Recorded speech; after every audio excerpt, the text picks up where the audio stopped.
સમાચાર રાજકોટથી રાજકોટમાં સરા જાહેર ફાયરિંગ કેસ બાદ પીસીબીએ ગેરકાયદે હથિયારોના વેપારના વિસ્તૃત સિન્ડિકેટને તોડી પાડ્યું છે।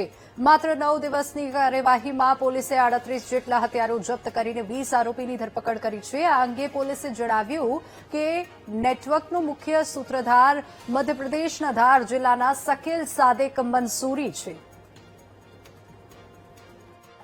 ટોટલ 38 હથિયાર છે એ અલગ અલગ 20 આરોપીઓ દ્વારા એમને પકડવામાં આવ્યું છે અને 32 કાર્ટેરીસ અમને શોધી પાડવામાં આવ્યા છે। એમાં જે શકીલ નામનો આરોપી છે એ મૂળ ધાર જિલ્લાનો રહેવાસી છે અને ધાર જિલ્લામાં જે અલગ અલગ સિકલીકર ગેંગના આરોપીઓ છે જે વેપન બનાવે છે એમના દ્વારા વેપન બનાવી એમને 15 થી 20 હજારમાં શકીલને આપવામાં આવતો હતા।